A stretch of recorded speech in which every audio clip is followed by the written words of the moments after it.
Muito bom estar com todos vocês, com todos vocês. Ari propicia esses momentos graciosos onde a gente revê amigos, amigas, conhece novos irmãos e irmãs.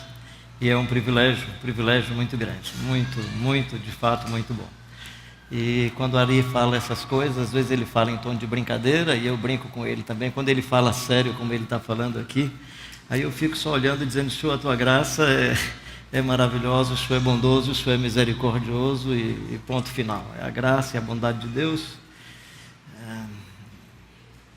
Ter encontrado o Evangelho, ter me deparado com Jesus Cristo de Nazaré, foi gostoso, foi agradável, mas, por outro lado, Jesus atrapalhou um bocado de coisa, né? Aí Jesus atrapalhou porque às vezes eu quero impressionar com a entonação da voz, ele não deixa. Aí eu quero impressionar com a roupa, e ele não deixa. Aí eu quero achar que fui eu, ele não deixa. É de lascar, né? Jesus chegou para atrapalhar a gente, né?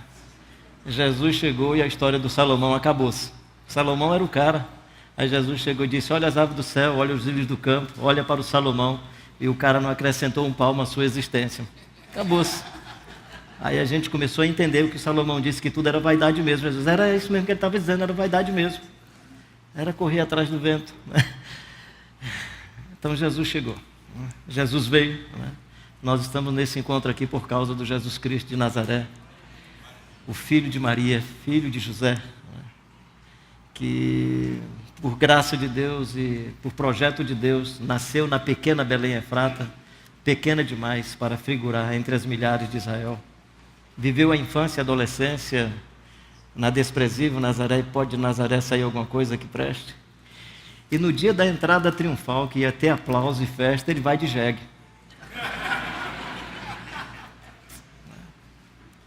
E era um cara que gostava tanto de dinheiro que deu a tesouraria para o Judas. O pessoal diz assim: não, Jesus sabia que o Judas era o Judas e entregou aquilo para o Judas. Claro. Se é uma grande empresa, entrega a tesouraria para um cara sério. Mas se é o Evangelho, pode entregar para qualquer Judas, que o Evangelho não depende de dinheiro. O Evangelho não depende de dinheiro. Então,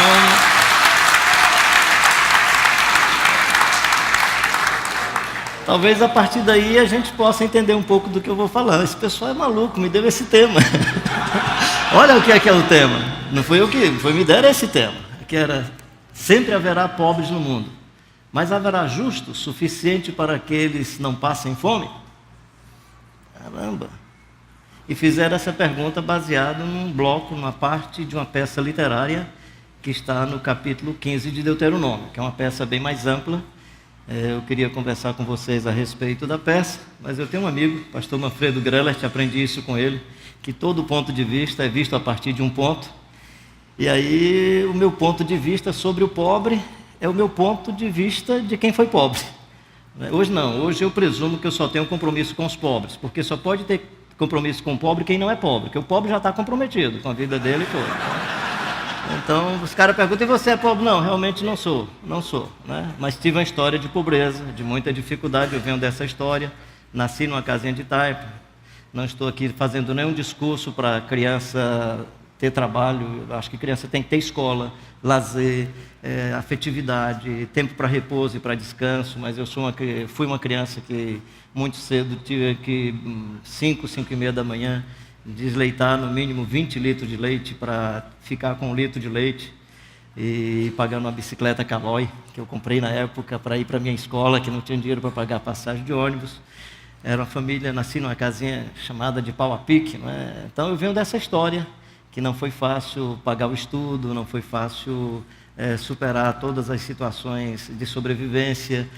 Perdi irmãos na mais tenra infância, com doenças de fácil controle. 3 crianças na minha família faleceram. Perdi um irmão quando eu estava entre 11 e 12 anos de idade, perdi um irmão com 27 anos de idade.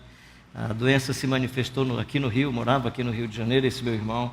Ele foi afetado pela doença de Chagas, o vetor, o besouro barbeiro, afetou meu irmão e a manifestação da doença veio já posteriormente com dilatação, crescimento do coração.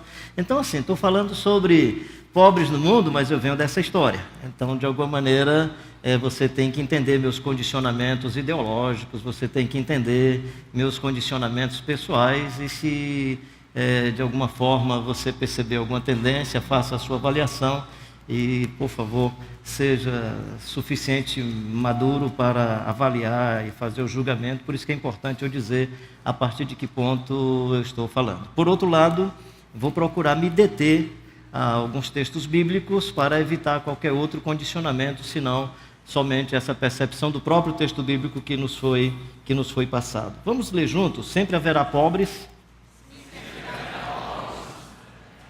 Lá. Portanto,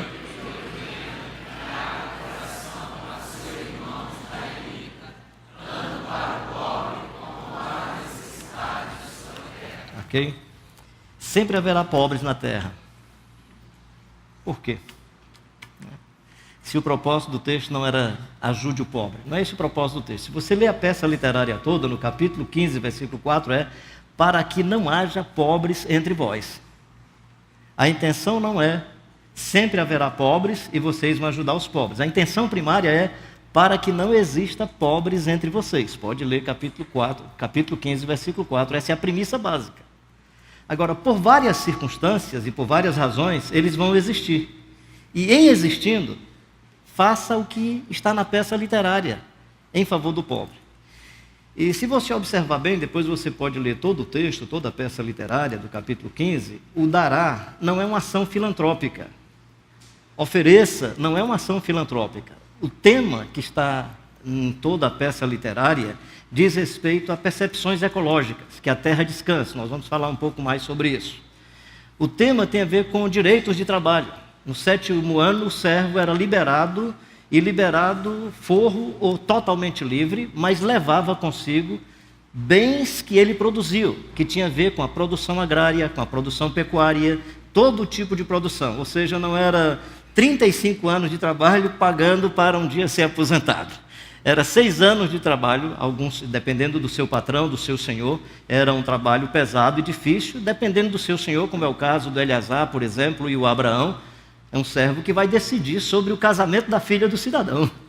Então, era uma relação muito familiar em algumas situações. Por isso que, dependendo da situação ou do texto do personagem, servo pode ser visto muito mais como uma relação trabalhista e familiar, até porque o patriarca tinha não somente os seus filhos, mas os seus servos como pessoas da família, que têm acesso às decisões importantes da família. Mesmo assim, o 7º ano de liberação do trabalho dizia respeito a uma questão econômica. Estou só aqui antecipando algumas informações para a gente ir se situando dentro do texto. Mas quando eu olho essa premissa, para que em ti não haja pobre, e porquê dos pobres sobre a terra, então é interessante porque alguns textos isolados, vou pegar partes isoladas apenas para responder a essa pergunta, por que Deus diz para que não haja pobre e eles existem? Por que isso está acontecendo? Quando você pega, por exemplo, um dos primeiros sinais de opressão está em Êxodo, quando diz assim, vi a aflição do meu povo e a maneira como seus exatores os estão oprimindo. Então, existe alguém oprimindo, existe alguém explorando e espoliando. Em Provérbios, nós encontramos uma situação em que a preguiça do filho do rico pode ter gerado a pobreza. Então, essa ideologia de que o pobre é pobre porque não trabalha, aliás, vai para os metrôs aí do Rio de Janeiro, vai para os metrôs de São Paulo e observa quem é que se acorda de madrugada para chegar no trabalho e vem dormindo dentro do metrô. Quantas vezes eu estive sentado em alguns metrôs nessas grandes cidades e olhando e dizendo, esse é um trabalhador. Então, não é porque não trabalha, é porque existe alguma forma de injustiça sobre ele.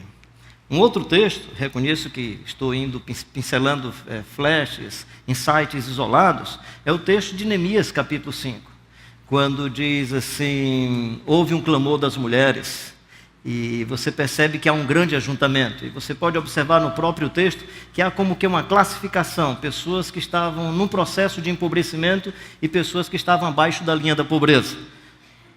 Houve aqueles ou aquelas que diziam, que se nos dê trigo nessa fome. Nós não temos o que comer. Nós estamos abaixo da linha da pobreza. Nós somos os homens e as mulheres que estamos abaixo da linha da pobreza.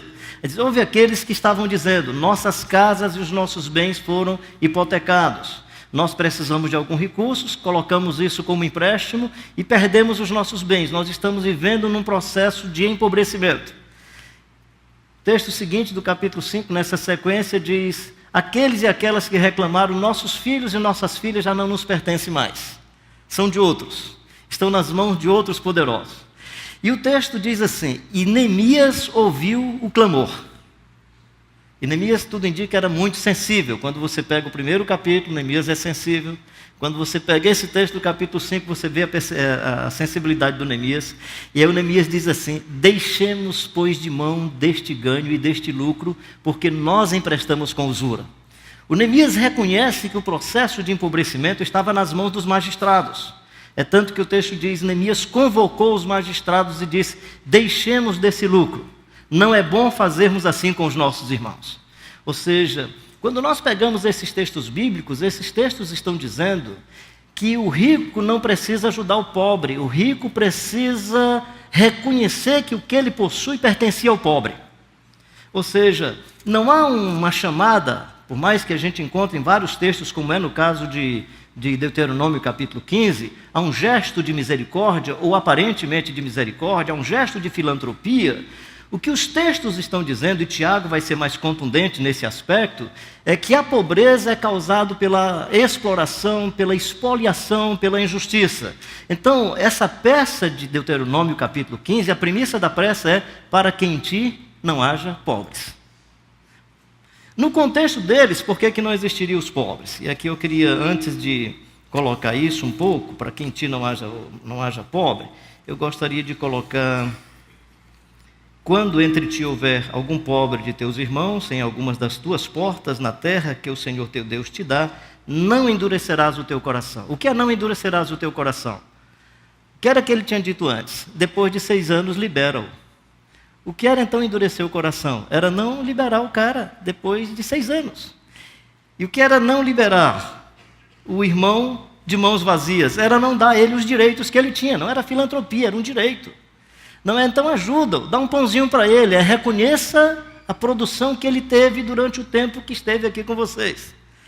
Eu escrevi um livro, As Faces de um Mito, a fascinante história de um cabra de Deus na Terra do Sol, que tem a ver com um dos primeiros pioneiros da evangelização no interior do Ceará e do Rio Grande do Norte, foi meu pai. E assim, a minha intenção era de resgatar um pouco da história da família. E possivelmente meu pai vem da Ilha da Madeira, descendente de português, mas a minha mãe com certeza é nativa nordestina, nativa lá do Rio Grande do Norte. Isso me dá uma alegria extraordinária, porque os nativos do Ceará e do Rio Grande do Norte não aceitaram a colonização, especialmente da produção de cana-de-açúcar. Por isso que eles se deram bem com as vaquejadas, se deram bem com as charqueadas, as usinas de carne, porque eles eram resistentes e lutavam contra esse tipo de opressão. Razão pela qual o vaqueiro, esse bicho de gibão de couro resistente, que topa todo tipo de pancada, que enfrenta toda a situação dura da vida, vem dessa região. E eu tenho assim um orgulho de ser desse cenário. Eu tenho um orgulho de cantar: só deixo o meu cariri no último pau de arara. Enquanto a vaquinha tiver o couro e o osso e o chocalho pendurado no pescoço, eu vou ficando por aqui. Que Deus do céu me ajude e continue alimentando a poesia, a vida, a dança, a festa, as dores, as aflições, e nos ensinando a elaborar essas dores, essas aflições, toda forma de preconceito, mas resistindo com tranquilidade, sem amargura, sem mágoa, vivendo a vida, até porque a vida é bonita e é bonita, né? Legal.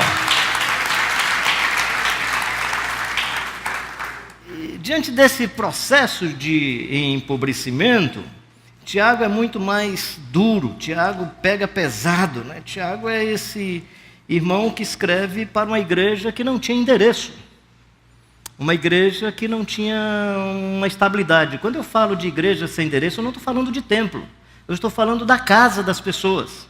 As 12 tribos em dispersão, ele possivelmente usa essa nomenclatura muito comum dos judeus, ou essa figura, essa imagem de 12 para falar da plenitude do povo de Deus em dispersão. Eram os homens e mulheres sem endereço. E o Tiago vai dizer no final da sua carta que a pobreza deles não é por causa deles. Não é por causa deles. Ele vai dizer o seguinte, capítulo 5, versículo 3, as vossas riquezas estão corruptas, e as vossas roupagens comidas de traça. O vosso ouro e a vossa prata foram gastos de ferrugens, e a sua ferrugem há de ser por testemunho. Olha que coisa interessante, gente. A linguagem profética de Isaías é: venham as montanhas e os outeiros como testemunha, porque eu não encontro seres humanos dignos de testemunha. Deus se coloca assim como grande juiz para julgar as maldades humanas e chama os montes, os outeiros como testemunha. Aqui em Tiago, é estranho, mas é muito contundente. A riqueza do rico é a testemunha de que ele foi opressor. É a riqueza do rico que é testemunha de que ele foi explorador, espoliador. E eu quero dizer isso sem mágoa, eu quero dizer isso com toda a misericórdia por você, meu querido e minha querida. Se você tem muitos bens, eu quero falar isso com muita misericórdia. Eu aprendi não faz muito tempo, eu estava na nossa comunidade, e um moço carioca, vive em condição de ruas há desde os 10 anos de idade, apareceu lá na nossa comunidade, tem hoje 41 anos, mas quando ele apareceu estava com 40 anos, e uma senhora foi à frente para pedir oração por ele. A gente queria pedir oração por esse moço, o nome dele é Naum, ele vive aqui em Fortaleza, estava dormindo aí na marquise na frente de uma clínica, e os médicos se reuniram e pediram para ele não dormir mais lá, e ele está sem lugar para dormir. A minha esposa estava do meu lado, eu digo: Dinha, tantos metros quadrados lá em casa, isso não é pedido de oração não, isso é denúncia. Vamos levar esse moço lá para casa? Leva, você quer? Bom, levei o moço lá para casa, ficou 8 meses. Como ele sempre gostou de rua, de praça, e praça é um negócio encantador, a praça é nossa, assim, quando eu fico na praça, eu acho muito legal, eu sento na praça, permito as pessoas passarem, carro passa de um lado, e fui entendendo o Naum um pouco mais, né? Fui entendendo o Naum, e o Naum me evangelizando, né? Me discipulando, formando a minha cabeça, meus pensamentos. Um dia eu cheguei para ele: e aí, cara, está precisando de alguma coisa? Precisando de quê, pastor? O senhor já me deu 3 bermudas, eu nasci nu. Um dia saímos do culto, fomos passar num restaurante, aí ele não quis comer. Eu digo: se preocupa não, cara, eu pago. Não, não é essa a questão, não. Aí o meu genro: se preocupa não, a gente paga. Mas não é porque eu não tenho dinheiro, eu não posso pedir dinheiro a vocês, não. Nós deixamos o resto do almoço lá em casa, eu vi lá, está na geladeira. E a gente vai ficar gastando dinheiro aqui, por que não usa para missão, para ajudar pobre? Cara me evangelizando. Aí um dia ele chegou para mim e disse: eu nem estava com fome, mas eu vi um senhor assim, percebi que o cara era chique, estava no restaurante. Eu cheguei mais para ver como é que ele ia me tratar.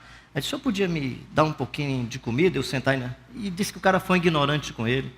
Aí ele disse que saiu e ficou orando pelo rapaz, não orou publicamente para o cara não ficar constrangido. Olha que misericórdia. Aí ele disse assim: fiquei orando por ele, Senhor, abençoe esse homem. Ele valoriza mais um prato de comida do que um ser humano feito à imagem e semelhança de Deus. Eu estou falando para você que possui alguma coisa, você que está me ouvindo, com o mesmo sentimento do Naum. Abençoe esse homem, que ama mais os bens do que os filhos,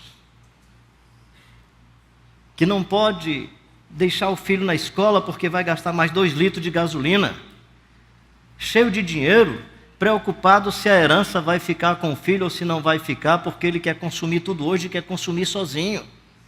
O texto de Tiago é dizendo: a riqueza de vocês vão me servir de testemunha de que vocês foram exploradores, espoliadores, e essa miséria que está aí presente é responsabilidade dos magistrados e poderosos. Aí você pergunta: e onde é que estão essas pessoas que vivem esse tipo de sofrimento e essa situação de miséria e dor? Quem são eles? Quem são esses pobres? Pode ir um pouco mais. Quem são eles, né? Você tem os economicamente pobres, que é mais sobre eles que eu vou falar, os emocionalmente pobres, os politicamente pobres, ou seja, há pobres em várias categorias. Aliás, tem uma categoria de pobre que eu gosto demais, que eu me encanto com ela. Jesus. Vendo Jesus, as multidões subiu ao monte, e como se assentasse, aproximaram-se os seus discípulos, e ele passou a ensiná-los, dizendo: felizes os pobres de espírito, porque deles é o reino dos céus. Jesus é muito legal, né? Porque para nós é assim, o cara tem poder político, aliás, não tem poder político, não tem poder econômico, não tem influência social, mas é rico espiritualmente. Não é assim que a gente pensa? Jesus pensa o contrário. Jesus não diz que feliz é o rico espiritualmente, Jesus diz que feliz é o pobre de espírito. E essa categoria me encanta, porque o que Jesus está dizendo é, se você tem poder político, você confia na sua capacidade de decisão. Se você tem poder econômico, você confia na sua conta bancária. Se você tem influência social, você tem confiança ou tem a expectativa de que, mobilizando as pessoas que você tem influência, você poderá mudar certas situações, o que é legítimo em qualquer ambiente democrático. Mas você pode confiar nisso. Você que é rico espiritualmente, confia na espiritualidade. Fé na fé. E como diz o filme, fé demais não cheira bem, né? Então, Jesus está dizendo que feliz é o homem e a mulher que não tem como riqueza nem a sua espiritualidade. E despojado de tudo, consegue confiar exclusivamente em Deus. Esse milagre pode acontecer também com o rico.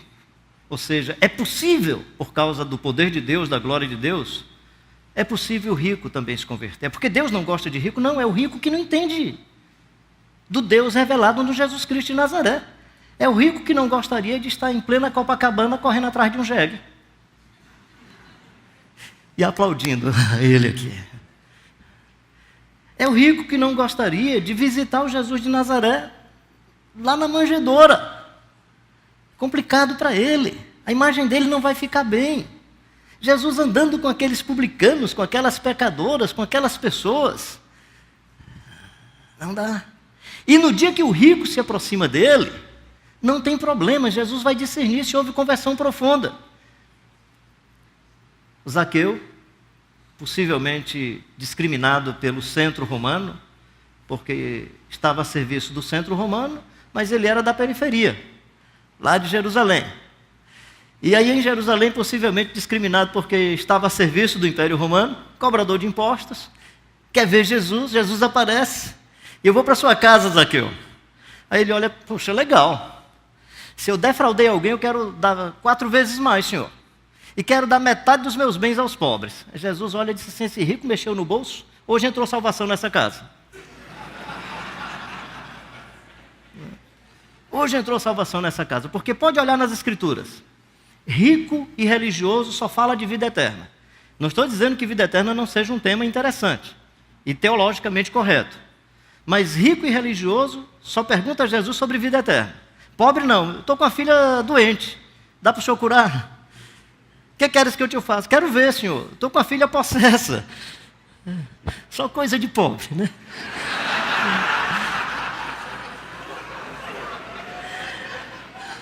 Até porque o demônio rico é educado, cai devagar, senta na cadeira direitinho, né?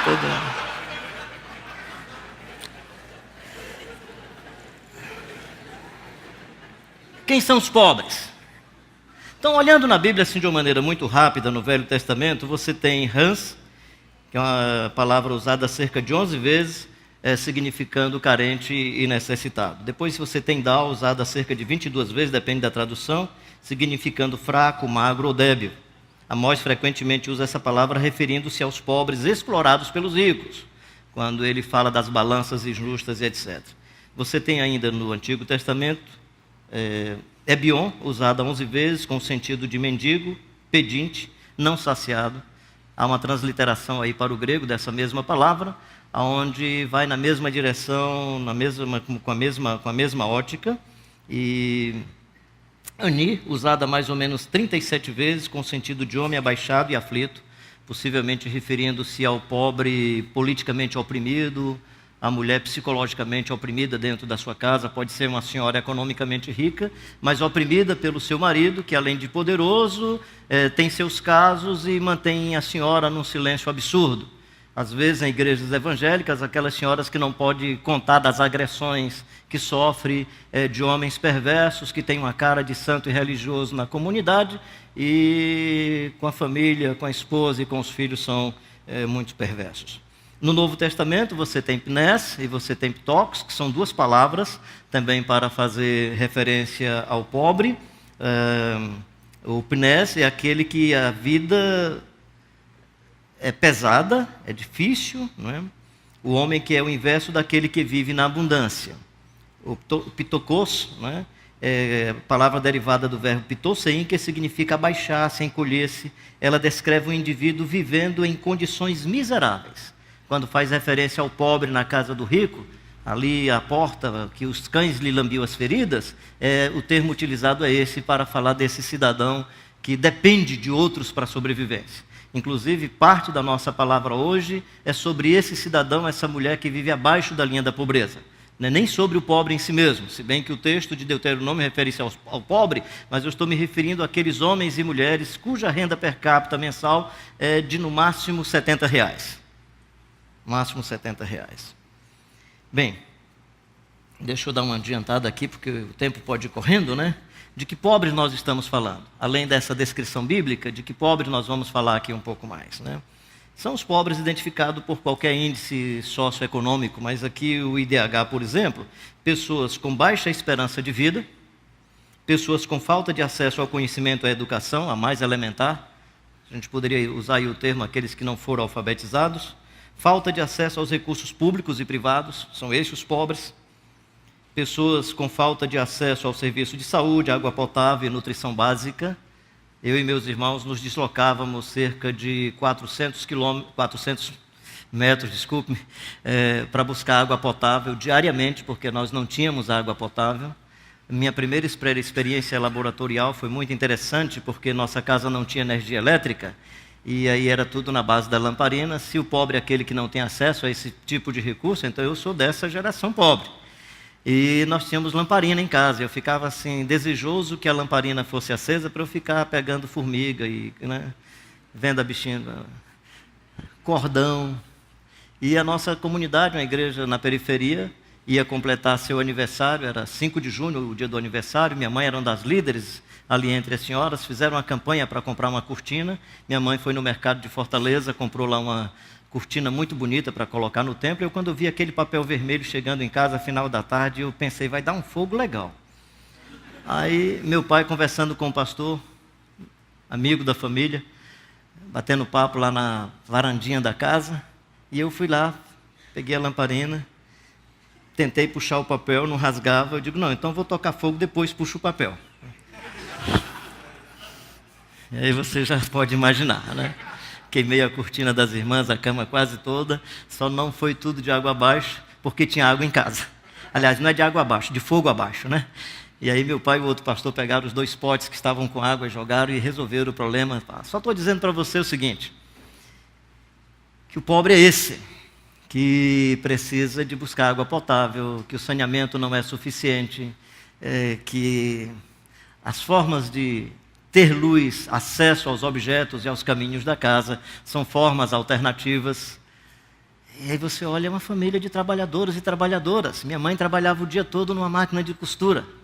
Meu pai foi alguém que resolveu se dedicar exclusivamente ao ministério, mesmo assim fazia outro tipo de trabalho para manter o seu ministério. Quando eu digo exclusivamente ao ministério, é porque meu pai veio receber o primeiro salário como pastor depois de mais de 50 anos de ministério. Digo isso com muita alegria, com muito regozijo, sem nenhum ressentimento. E além disso, éramos uma casa que acolhia pobre que vinha de tudo que era lugar. No mínimo 18, 17 pessoas diariamente em nossa casa. Algumas situações constrangedoras. Veio um senhor do Rio Grande do Norte com um problema, ninguém sabia na época se era câncer. Hoje eu acho que, não sou médico para diagnosticar, mas acho que era câncer. Veio para fazer tratamento em Fortaleza, só tinha 2 quartos. Aí meu pai diz, os meninos saem do quarto, ele vai dormir no quarto. E uma noite lá o cidadão faleceu. Amanheceu o dia lá, aquele personagem, eu e meu irmão fomos o primeiro a chegar lá e o homem estava lá de olho grelado. Ninguém mais queria entrar naquele quarto, né? Beber água, sair da varandinha da casa e ir até a cozinha para beber água, os maiores ficavam, né? Então, Essa é a vida legal do pobre. Morre gente, a gente faz disso humor, faz brincadeira, né? Aliás, há pesquisas de que o humorismo vindo do Ceará é na época que os indicadores econômicos e sociais eram os mais baixos do Brasil. Suspeitas de que, com humor, você supera a dor, o sofrimento. Complicado, mas é assim, né? Bem, se o parâmetro do pobre é 70, aliás, de quem vive abaixo da linha da pobreza, é R$ 70 por mês, a renda per capita de R$ 70, imagina uma igreja com 1.000 pessoas com R$ 70 de renda per capita. Vamos imaginar que 100% deles entregue o dízimo. É uma igreja que vai render R$ 7.000. Legal, né? Vai dar para ter um templo enorme, sala para crianças, vai manter pastor. Esse tipo de comunidade tem que aprender a ser povo de Deus sem o esquema da sociedade que se permite pautada pelo cifrão na testa. Não estou dizendo que elas são as únicas comunidades do reino de Deus. Eu estou dizendo que essas comunidades podem nos ensinar alguns aspectos sobre o reino de Deus e o evangelho de Jesus Cristo de Nazaré. Por isso que é interessante a gente ler a igreja que estava em Jerusalém, ler sobre a igreja que estava em Corinto, ler sobre a igreja que estava em Éfeso, que tinha endereço, que tinha acesso a um templo. Mas é interessante nós lermos para a comunidade do povo de Deus que Tiago está escrevendo. São esses e essas que estão aí. Não significa que os outros não são homens e mulheres do reino de Deus, mas significa que esses que estão debaixo de opressão vão buscando outras alternativas que me parecem mais próximas da forma de leitura ou do arquétipo da matriz que o Senhor Jesus Cristo propôs para nós, pelo menos quando ele estava ali e a sua primeira geração de discípulos. Isso poderia servir de referencial para avaliarmos todos os nossos modelos, todas as nossas formas e todos os nossos arquétipos religiosos do nosso momento e do nosso contexto. Assim, de maneira mais descritiva, deixa eu só dizer, são as pessoas vivendo em situação de rua. Quem são esses pobres? As pessoas vivendo em situação de rua. Não sei muito dessa realidade no Rio, mas conheço um pouco melhor da realidade de São Paulo, pelo menos de 2009. Em maio, quando o Ariovaldo me convidou para um congresso em São Paulo, eu fui com muita alegria e fiquei uns 3, 4 dias antes vivendo, porque não dá para morar em rua, dá para viver na rua, né? Então eu fiquei ali, dormi no viaduto do Pedroso e tal, e naquele contexto eu descobri um segmento, pelo menos em São Paulo, um segmento de homens e mulheres que trabalham, que têm CPF, que têm carteira de identidade, vivem em condições de rua, e gente, quase que eu me converti daquela vez. Eu todo assim, vaidoso, porque fiquei esses dias por lá, Jesus no meu coração, dizendo, você é muito frouxo, ficou só 3, 4 dias, eu ficaria a vida toda. Essas pessoas têm muito que nos ensinar, muito. Especialmente em São Paulo, eu descobri um segmento de pessoas em condição de rua, diferente do garoto que está na dependência do crack, com todo respeito à condição que o garoto vive, com todo respeito a outras formas de vivência, mas eu vi casais que não tinham casa, mas tinha lá. Eu vi um casal com uma criança num carrinho de bebê. E nos poucos momentos que eu conversei, nos poucos momentos que eu andei, os lanches que fizemos juntos, eu fiquei impressionado. Eu disse assim, aqui tem um lar. Pode não ter uma casa, mas tem um lar. Tem amor, tem afeto, tem carinho, tem respeito, preocupação com o futuro. Quem são eles? São os presos no contexto brasileiro, são os cortadores de cana-de-açúcar, os boia-frias, as empregadas domésticas, o servente operário, os cobradores de ônibus, os trabalhadores e trabalhadoras sujeitos a má remuneração e humilhação, são as rendeiras, biscateiros, pescadores artesanais, marisqueiros, espoliados por não saberem avaliar sequer o preço de seus trabalhos. São os moradores de palafita, os habitantes das regiões ribeirinhas, especialmente os nossos indígenas, as pessoas que sobrevivem no semiárido nordestino, os habitantes das favelas.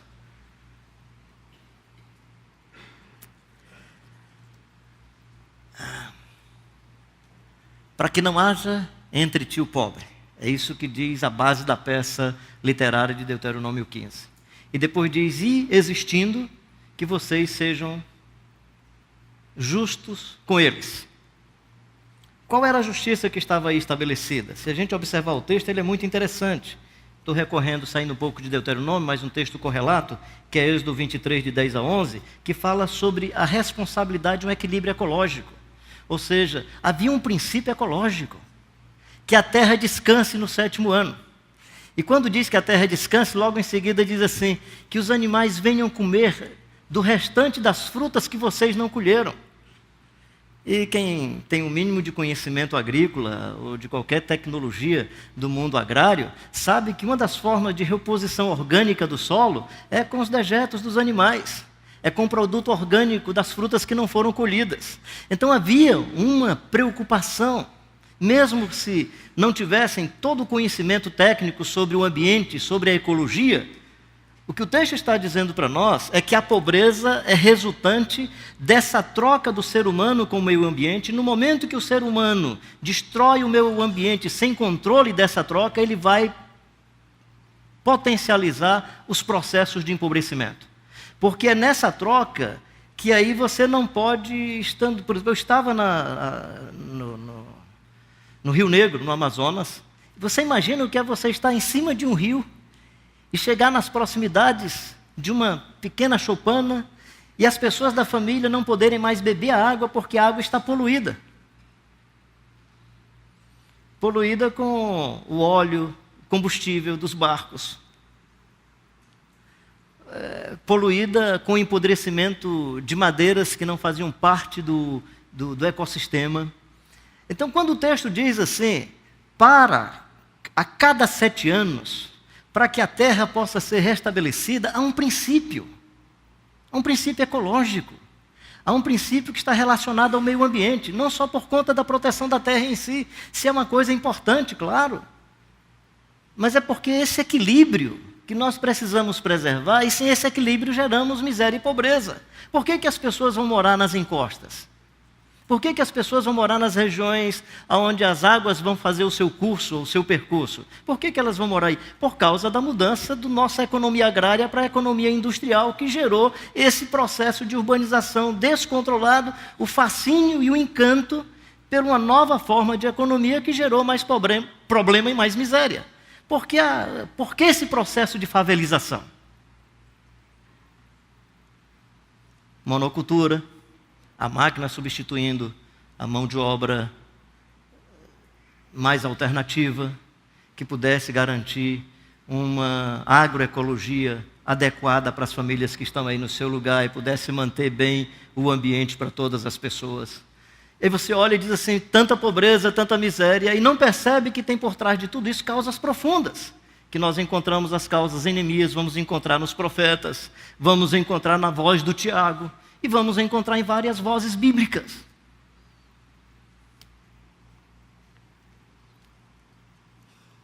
Êxodo 23, 10 e 11 fala de um trato diferenciado com o uso da terra. Um princípio econômico. O servo deveria participar dos frutos do seu trabalho. Gente, por que Paulo Freire não foi tão aceito no Brasil? Porque o Paulo Freire não queria que o indivíduo só aprendesse a palavra tijolo. Ele tinha que entender a palavra tijolo, aprender a palavra tijolo, mas ele tinha que entender as implicações econômicas, sociais e políticas da construção civil. Ele tinha que entender que as grandes construtoras trabalhavam com empréstimo, com o dinheiro dele, e ele não participava do lucro. Há um princípio, para que não haja pobre entre vós, é cuidar para que o pobre, o trabalhador, participe dos lucros, participe do seu trabalho, não beneficiando o lucro de algumas pessoas. Um princípio de reforma agrária. O que era o ano do jubileu? O ano do jubileu era para que de 50 em 50 anos se fizesse uma redistribuição das terras. Com que critério? Só podia possuir terra quem vivia da agricultura ou pecuária. Por isso que sacerdote e levita não podia possuir terra. Que tamanho era a terra? Dependendo do tamanho da tribo e da família.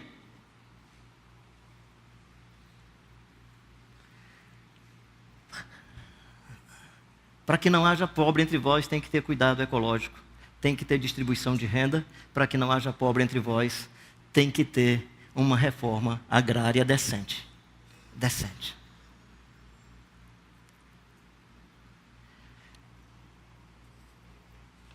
Então, para quem são os pobres, para quem Jesus foi ungido a evangelizar, Lucas 4:18. O Espírito do Senhor está sobre mim, pelo que me ungiu para evangelizar os pobres. Já falamos aqui que há pobres de outras categorias, não tenho dúvida disso. Mas diz que ele evangelizou os pobres e que ele curou os cegos. Se o cego não é cego literalmente, então o pobre não é pobre literalmente. Mas se o cego que Jesus curou era cego mesmo, então o pobre é pobre mesmo. Porque tem gente, não, mas aqui o pobre que fala, não é o pobre, gente. É pobre. Para quem são dadas as bem-aventuranças de Mateus 5, de 1 a 12, para quem o evangelho é revelado, Mateus 11, 28, são os indigentes, carentes, fracos, sob humilhação, são os que trabalham dignamente e possuem somente o trivial, são os que vivem em condição de miséria, mas são também aqueles e aquelas que, mesmo sendo ricos, resolveram confiar no Jesus Cristo de Nazaré mais do que no cifrão. Resolveram confiar no Jesus de Nazaré mais do que na sua conta bancária. Por isso que é possível também ao rico. Não estou aqui propondo nenhum discurso de discriminação com os ricos. Eu estou dizendo que os ricos discriminam o evangelho do Jesus de Nazaré. Porque os ricos se aproximam de quem pode dar lucro. Ele vai almoçar com um cara que ele pode fazer um grande negócio. O pobre tem a maior dificuldade de se aproximar dele porque é uma ameaça ao dinheiro dele. Por isso que dificilmente rico quer bater papo com o pobre. Porque o pobre vai pedir. Porque o pobre vai mexer na conta bancária dele. Mas se é um cara que pode dar garantia de negócio, ele vai chamar para um jantar. Porque na verdade ele não quer comer, ele quer fazer comércio. Ele não quer fazer com mensalidade, ele não quer sentar à mesa para desfrutar a vida. Ele quer sentar à mesa para decidir sobre um grande negócio.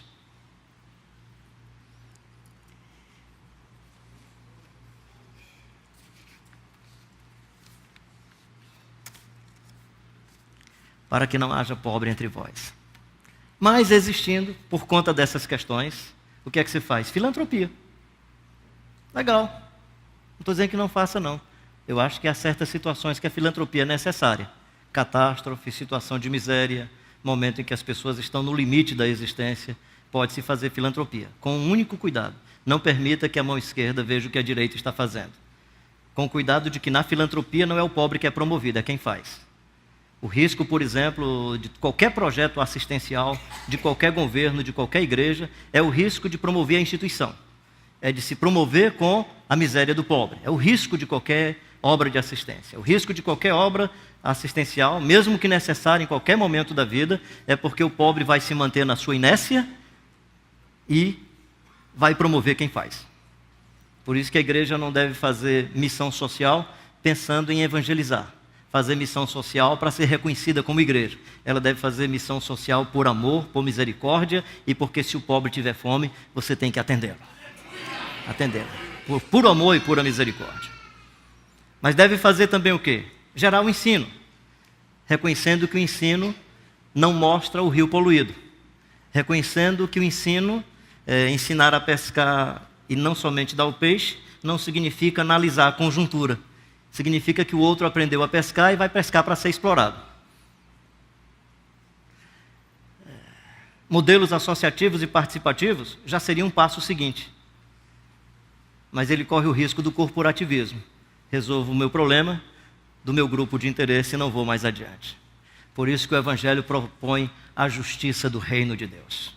Que não é o reino de Deus que não é comida, nem bebida, mas justiça, paz, alegria e gozo no Espírito Santo.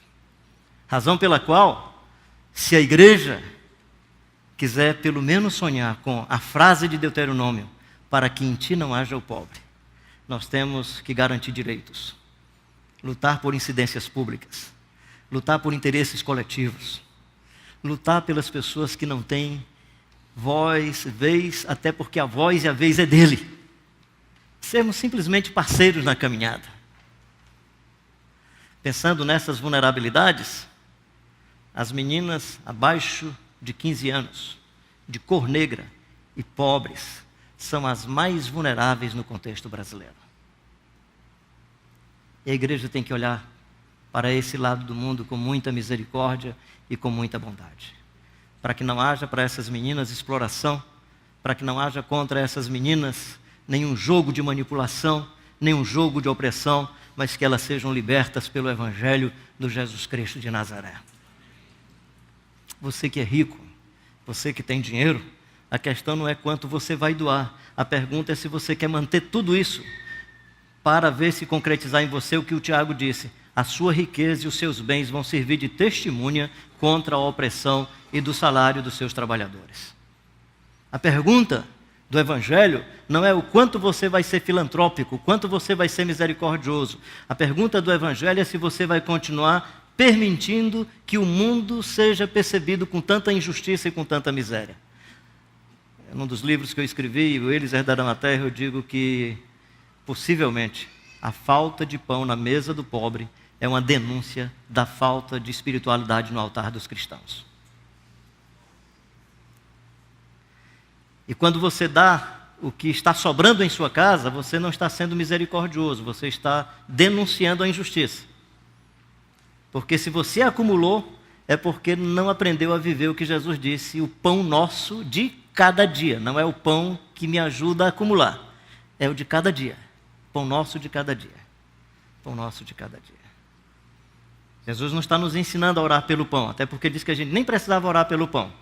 Deus cuida da gente muito mais do que as aves dos céus, os lírios do campo. E Jesus conhecia muito bem os salmos, que aos seus amados Deus dá o pão enquanto eles dormem. O que Jesus estava dizendo é cuidado com a acumulação de bens.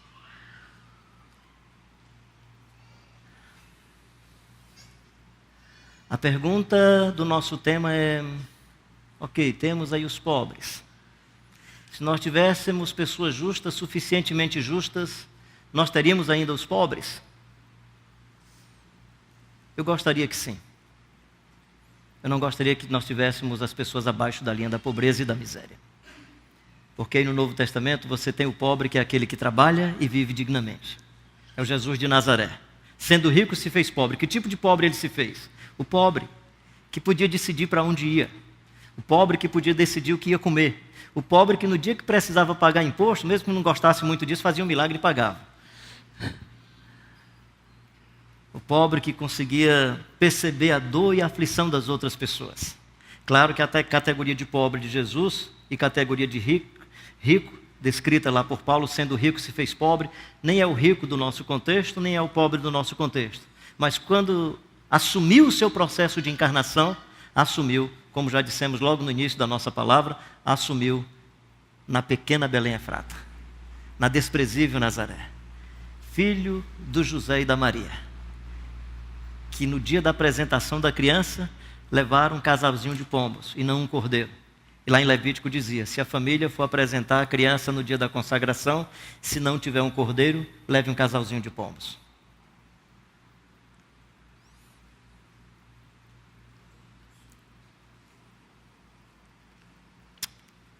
Eu convido,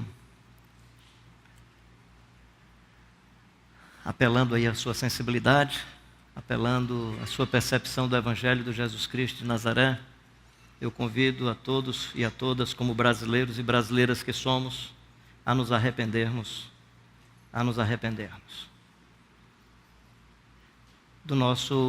da submissão ao processo de colonização, aos neocolonialismo presente no nosso contexto, a nos arrependermos dos momentos em que queimamos o pobre.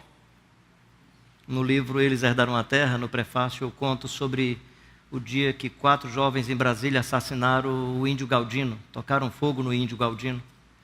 E um dos jovens foi entrevistado, perguntado por que ele fez isso. Ele disse, eu não sabia que era um índio, eu pensei que era um mendigo. Não precisa ir muito longe.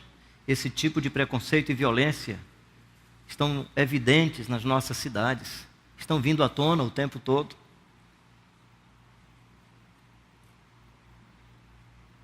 Para que não haja o pobre. Eu acredito, honestamente eu acredito no Jesus Cristo de Nazaré. Eu acredito no Evangelho que Jesus propôs.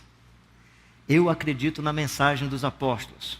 E eu ainda continuo acreditando no povo que é povo de Deus. Eu ainda continuo acreditando. Eu ainda continuo acreditando que nós seremos reconhecidos não por prata ou ouro.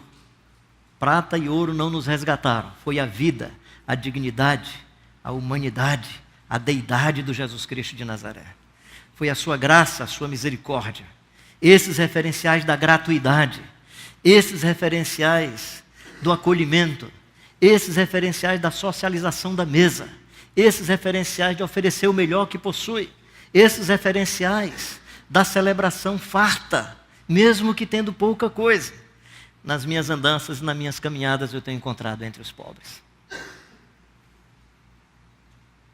BR 405. Ia com um grupo de amigos.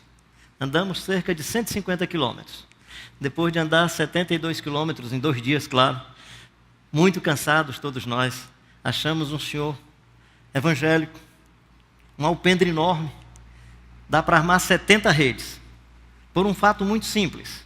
Um ônibus deu problema em frente à sua pequena fazenda e ele não conseguiu acolher todo mundo. Aí ele colocou um alpendre maior com armadores que dá para armar 70 redes, porque ele disse, naquele dia não deu para um, mas se agora quebrar 2 ônibus, todo mundo vai dormir aqui em casa. E nós fomos nos arranjando.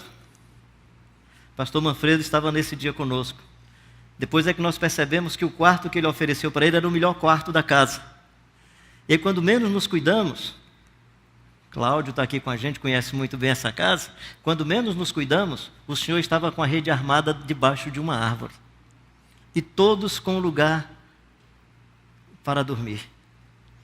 E aí nós tínhamos pessoas de classe média alta, pessoas de classe média, algumas pessoas médicos e tal, dizendo, caramba, se fosse esse senhor chegando lá em casa, eu ia dar o quarto lá da área de serviço. Eu nem sei como é que eu ia... E o cidadão está nos tratando como príncipe.